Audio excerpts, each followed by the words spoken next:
My name is John Paul Kayuni. I'm a journalist with Zodiac Broadcasting Station, ZBS.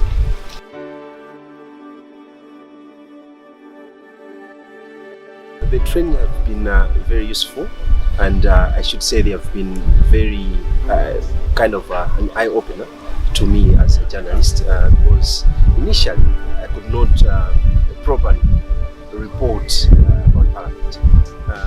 Using the skills, the knowledge that I acquired from the first training, I've been able to write more stories on Parliament.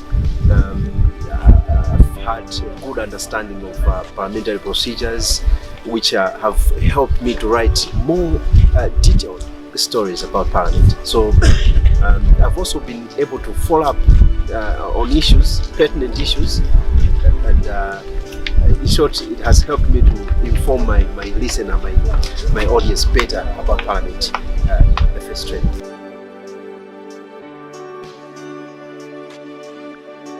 Well, there are two stories that I could make reference to. First, it was where we were, as a country, Malawi.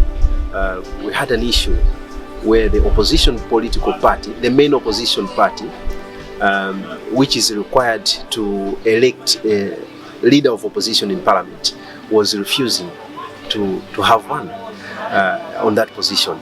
There are reasons where we are not in opposition. You know, there is this ongoing court case in the country where the opposition is disputing the results of the presidential election. So the opposition maintain that they are not in opposition. They feel they won the election, and they were refusing to elect a leader of opposition. So using the knowledge that I got from this training, I was able to follow up properly, using the standing orders that I also came to know about after the previous training. I was able to follow up on that issue and see what really needs to be done in that situation.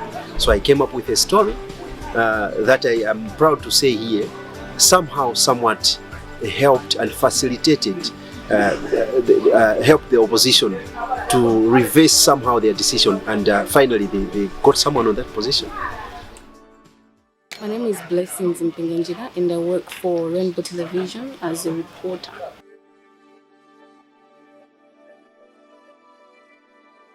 As a young person, more female journalist, this workshop has really helped me, because before I was reporting on parliamentary issues, but then I did not know how to go about it, the functions of Parliament, how to come up with good reporting as much as Parliament is concerned.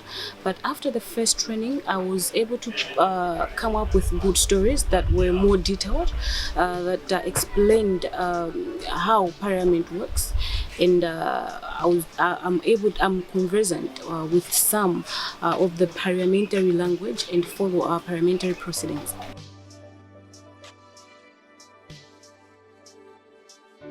Yeah, from the first workshop, I was able to come up with various stories. One of it is how Parliament works.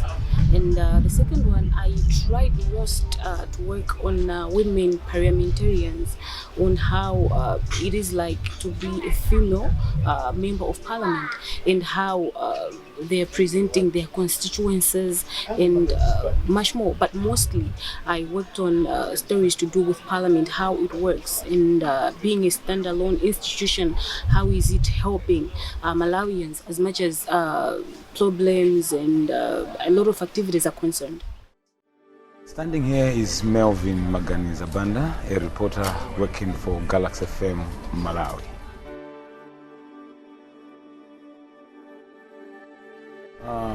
These workshops have been of great importance, especially in my profession as a journalist, talking about the previous one as well as the one which is we are winding up today.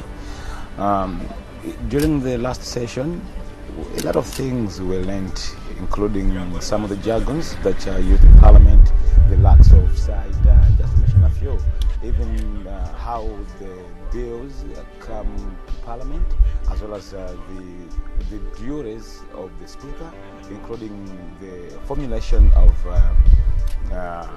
parliamentary committees and their functions.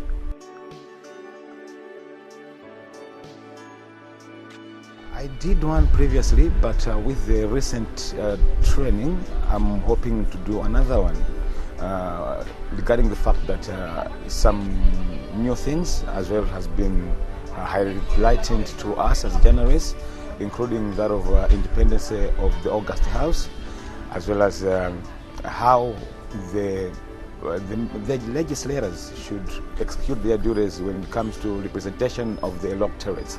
You can agree with me that in most African parliaments, the legislators are not put at heart of the parliamentarians, but rather the parliamentarians focus as much on the interests of their party leaders. Meaning to say, sometimes they can shut down a bill which is of great importance to the nation, but because they are ailing or they are afraid of their leadership, of the party leadership, they might think of shutting down that bill, which is not actually a welcome development in a democratic society. My name is Trust Office, and I work for Capital Radio Malawi as a journalist.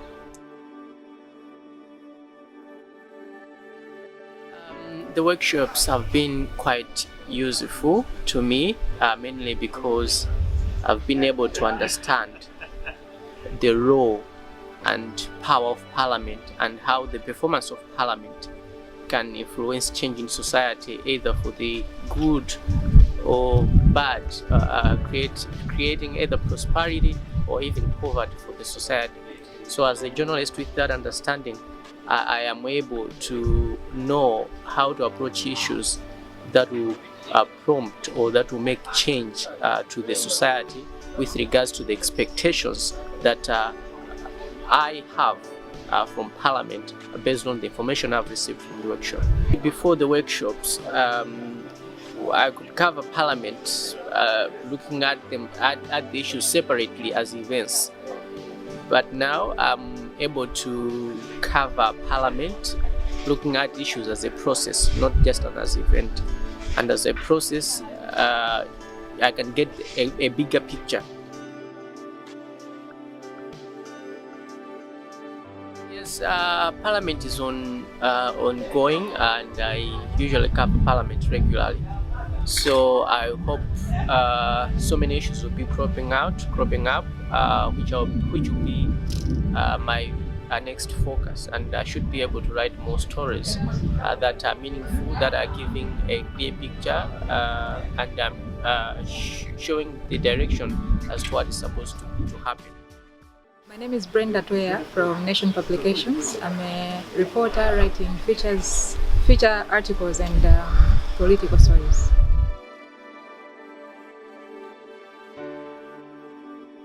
I'm a reporter who's coming from a background where I used to report more on issues of women and girls.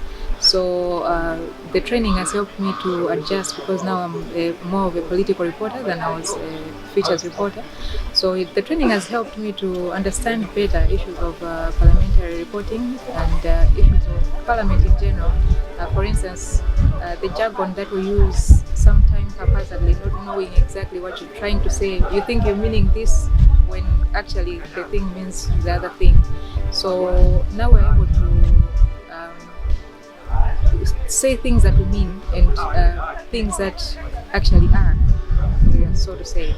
And apart from that, there were issues of maybe like in the training that we just finished, the issue of political parties. You look at a political party and you just see it as a political party. You don't really differentiate between an opposition party and a governing party. You just see them as parties. They just all of them are parties to us.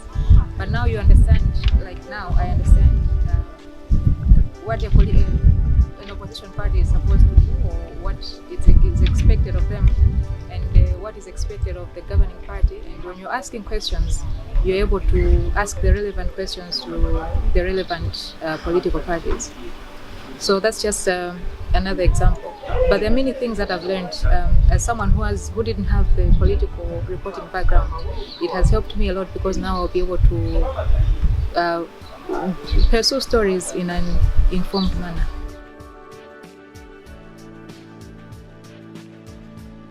Yes, there are a number of stories that I can think of. firstly, the minimum education requirement for our members of parliament. The way things are now, there are some people that make it to parliament when they don't even know how to speak English or maybe articulate themselves better in front of people. Which I think if the minimum requirement or minimum education requirement was put a bit higher, the issue would be different. The situation would be different. So I want to look at that story to ensure that maybe the minimum requirement is raised a little, and so that we shouldn't stoop to the level of introducing vernacular as a communication language in Parliament, just because a few of our members of Parliament are unable to articulate themselves in Parliament. So I think what needs to happen is better we raise the minimum requirement of those that make it to Parliament. The other thing that I would want to look at is the issue of, I just want to probe the members of Parliament, what it is that drives them to stand for a parliamentary post.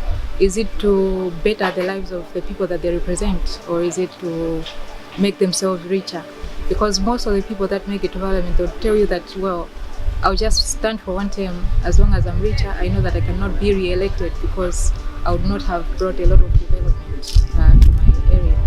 So I just want to probe, to ask the parliamentarians what it is that drove them to stand for that public position. And lastly, still it goes back to the issue of education in the country. It seems like from the time we started the multi-party democracy to now, things have really gone down. The education standards have really gone down compared to how it was in the one-party era. So maybe it's to do with the broken systems in terms of education, where education is concerned. My name is Andrew Nyondo. I am working with the National Publications Limited as a reporter.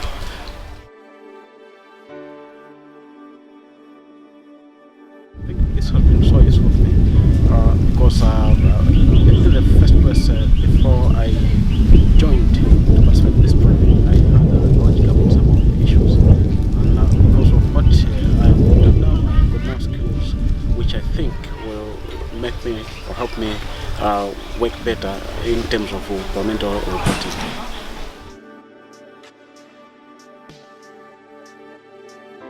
I've been reporting from Parliament, but the way I was reporting before I acquired this training was different, and I'm planning to engage more, and I want to put more effort in trying to do more stories which I think I've not done.